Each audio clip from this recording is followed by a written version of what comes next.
A pleasant afternoon to all of us, students, teachers, and to my fellow speakers.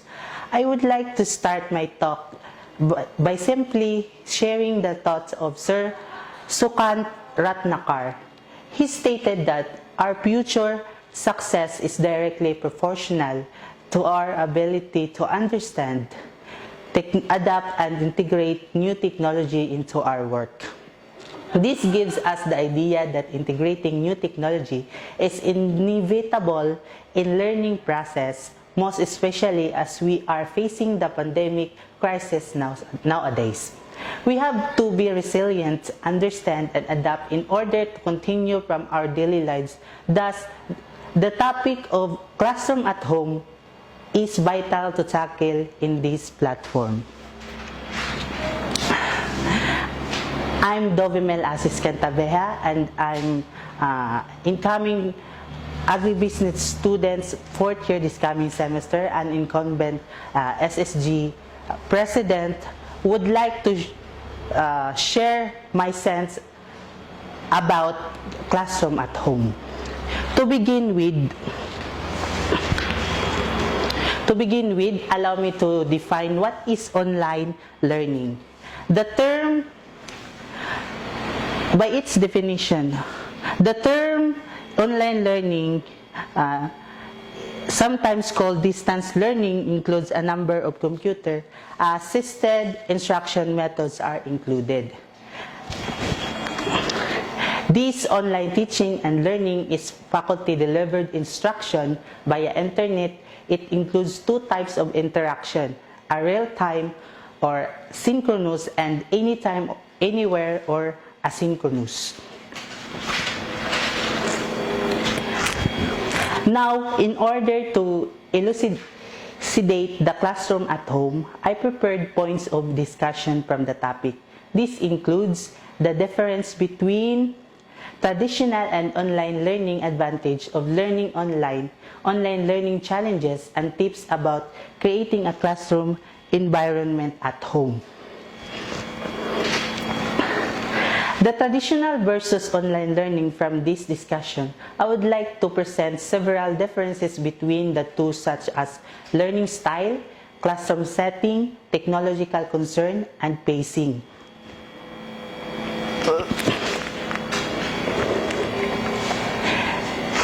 So, first is learning style.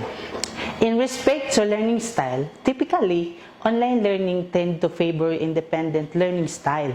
Only students are expected to be self-directed in achieving their academic goals while balancing other responsibilities.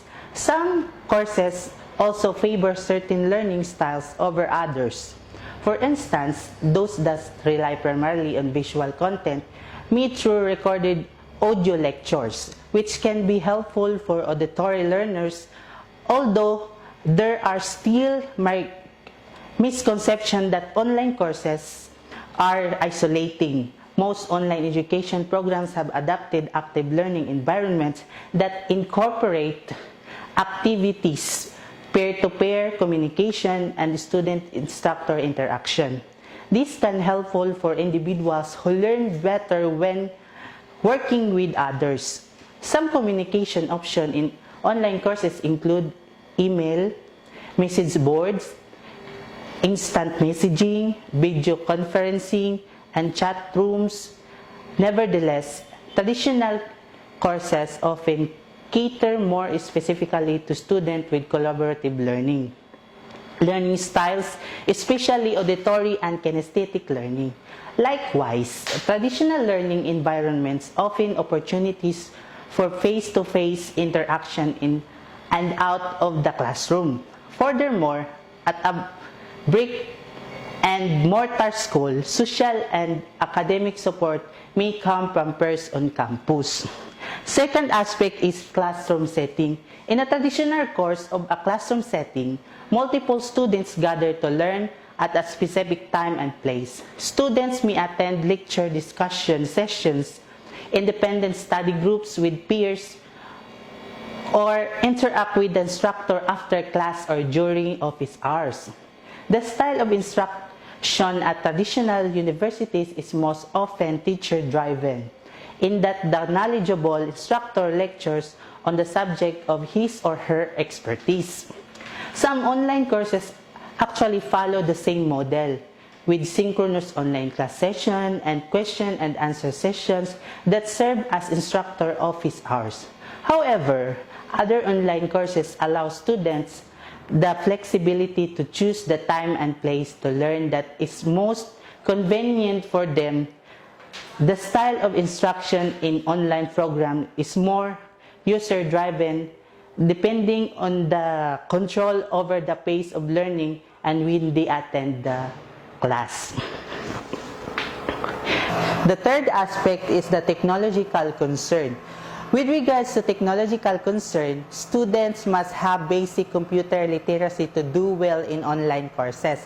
Likewise, teachers must understand how to incorporate these resources into lessons, and teachers must be able to provide instructions on how students can use the resources.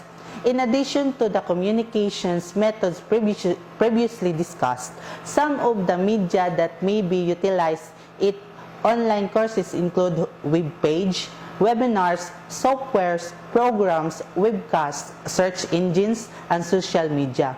However, while traditional classes may take place in the classroom, students and faculty still require some technology skills for using documents creation programs, conducting internet-based research, and using other technology resources.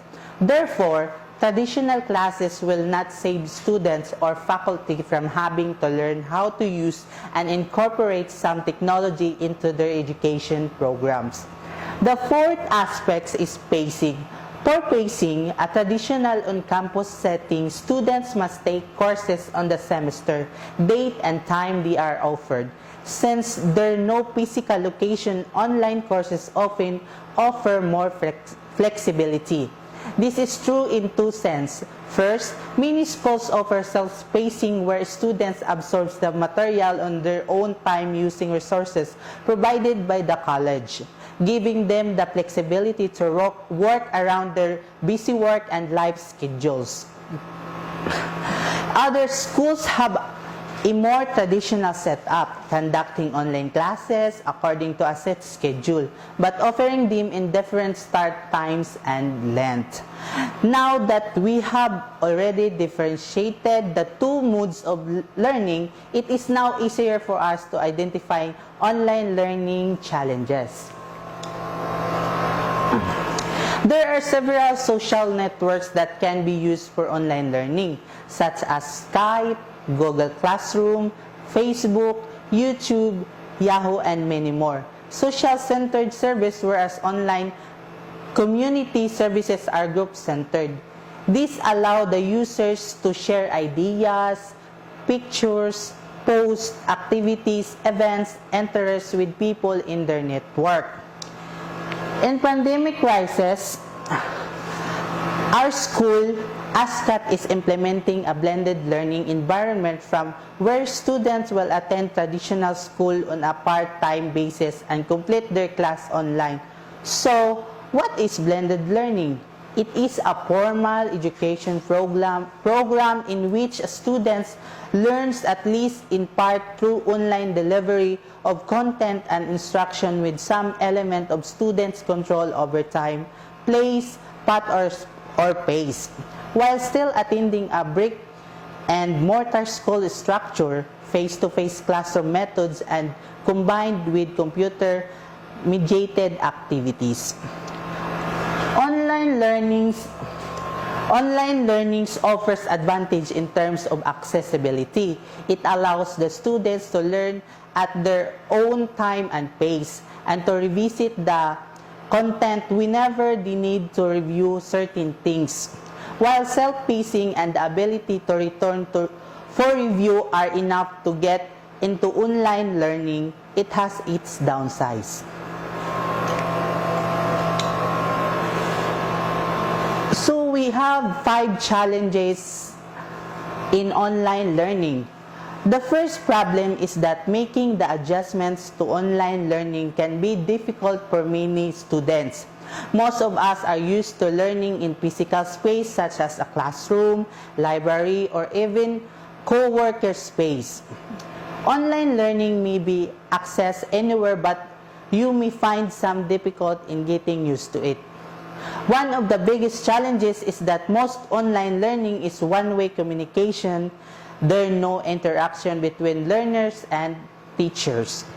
The experience will be very different, and that transition can be difficult for many learners. Students used to learn with the aid of blackboards and chalk, LCD, seatmates, and classmates. With the absence of the vital elements from the traditional learning, students may experience a hard time to adjust in a new situation. And this will result into the second problem, and that is self-motivation. The second problem with online learning is self-motivation. In my own experience, some online learning courses can get boring, while some can be difficult to get started with. The most difficult thing is that there are no peers or teachers who can motivate you to keep going without motivation from peers or teachers. The third challenge in online learning is risk of self-isolation. While online learning is great at an individual level for its self-paced approach, it physically isolates you from other learners. The problem with physical isolation is that there is no direct knowledge sharing. There may be forums and online communities related to the topic you are pursuing, but sometimes these are not as active as you'd like them to be.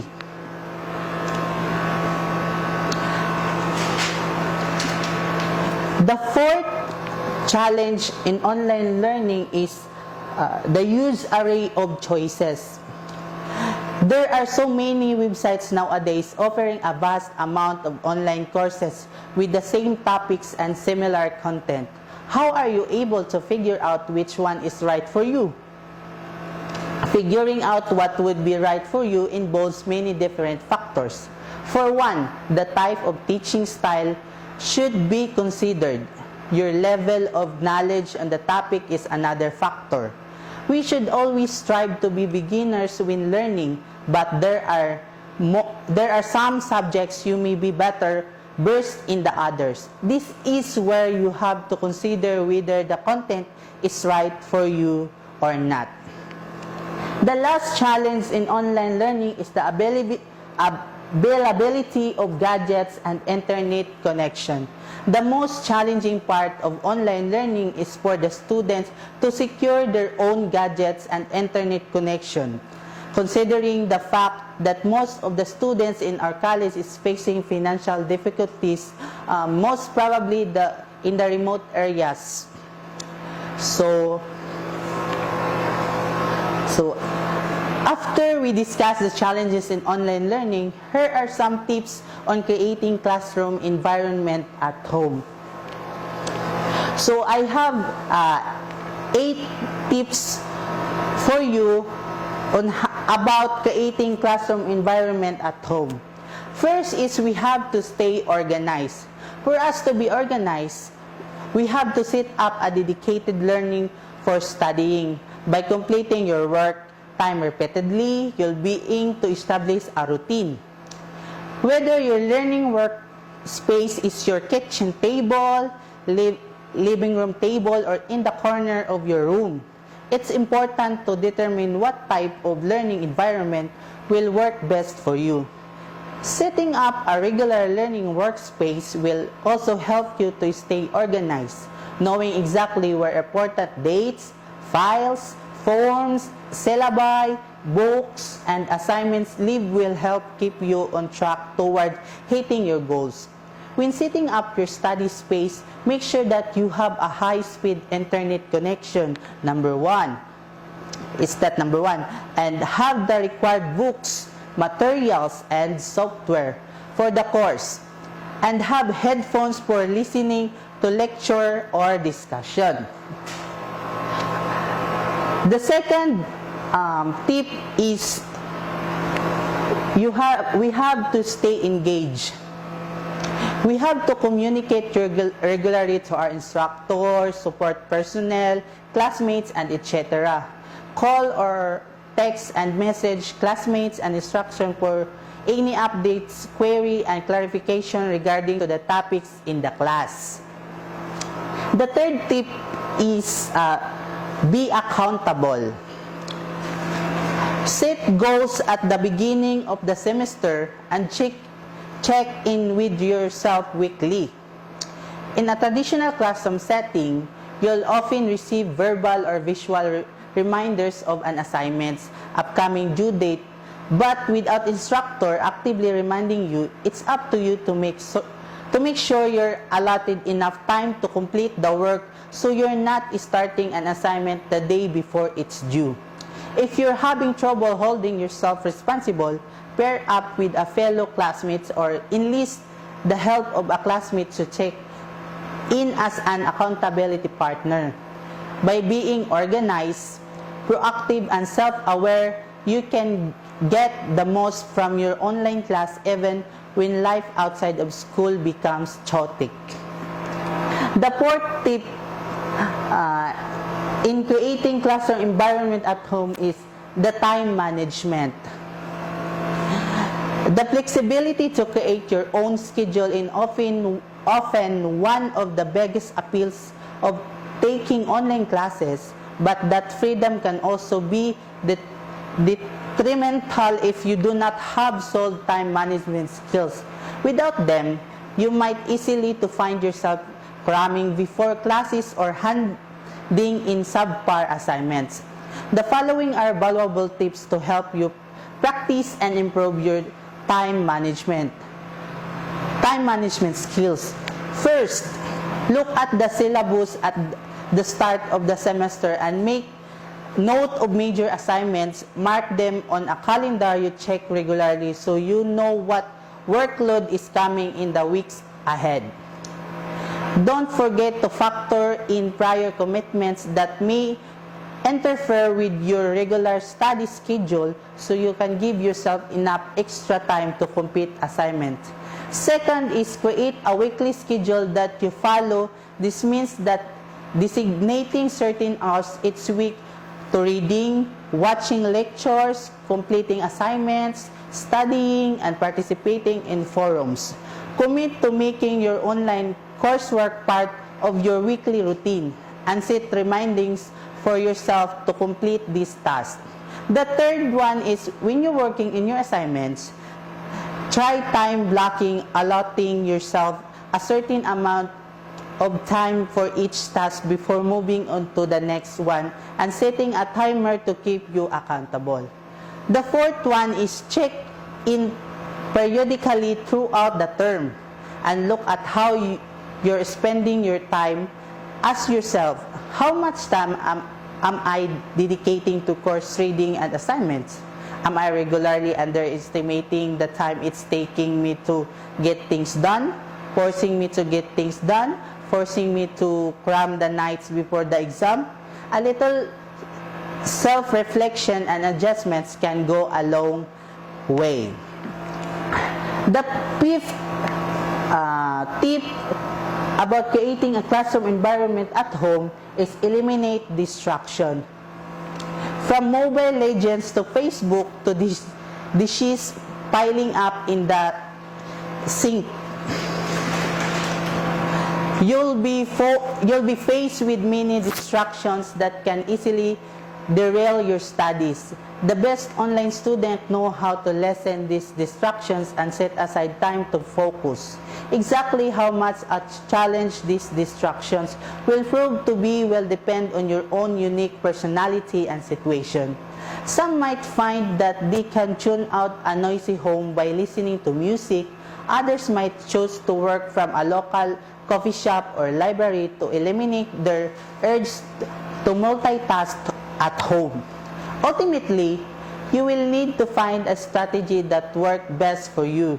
Regardless of where you choose to work, consider turning your cell phone off to avoid losing focus every time a text message or notification pops up. And if you're still having trouble resisting the temptation to check your email or surf the web, try download a website blocker. Using applications like Cold Turkey and Freedom can help eliminate distractions by blocking the apps or website that tends to compete for your attention, such as Facebook, Twitter, and alike. The sixth tip is figure out how to learn best. Once you've established where you learn, think about when and how you accomplish your best work. If you're a morning person, make time to study first thing. More of a night owl, set aside an hour or two after dinner to cozy up to your computer. Not everyone learns the same way, so think about what types of information help you best grasp new concepts and employ relevant study strategies. If you're a visual learner, for example, print out transcripts of the video lectures to review. Learn best by listening. Make sure to build time into your schedule to play and replay all audio and video-based course content. For the seventh tip is to actively participate in online class. Participate in the course online forum to help you better understand course materials and engage with fellow classmates. This might involve commenting on a classmate paper, on a discussion board, or posting a question about a project you're working on. Read what other students and your instructor are saying. And if you have a question, ask for clarification. Make sure you are checking in as often as you can. And if you do feel yourself falling behind, speak up. Do not wait until an assignment is almost due to ask questions or report issues. Email your instructor and be proactive in asking for help. And last is leverage your network. Online classes may sometimes make you feel like you are learning on your own, but this could not be further from the truth. Most online courses are built around the concept of collaboration, with instructors actively encouraging that students work together to complete assignments and discuss lessons. Build relationships with other students by introducing yourself and engaging in online discussion boards. Your peers can be a valuable resource when preparing for exams or asking for feedback or assignments.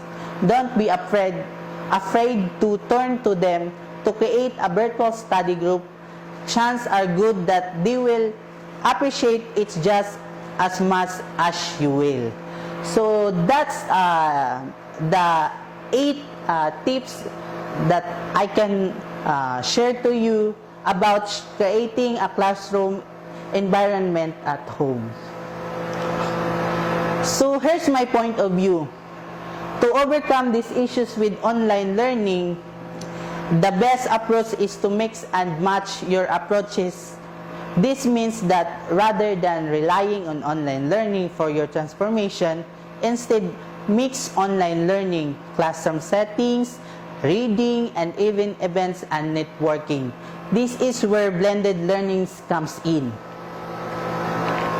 Blended learning or personalized learning is not only a great approach to overcome the problems we may face with online learning, but it also helps in the transition to online learning with the support of teachers and the learning community. Furthermore, with the help of teachers and the learning community, we can gain the right support and advice to reduce content clutter. Online learning has been an amazing advancement. It is extremely useful because of the time constraints and the limited mobility due to a precedented pandemic crisis or the coronavirus. Even though it is not perfect, it is an amazing addition to our learning and towards our transformation for tomorrow. So that's all my sense about classroom at home. Thank you everyone and have a COVID-free afternoon to all.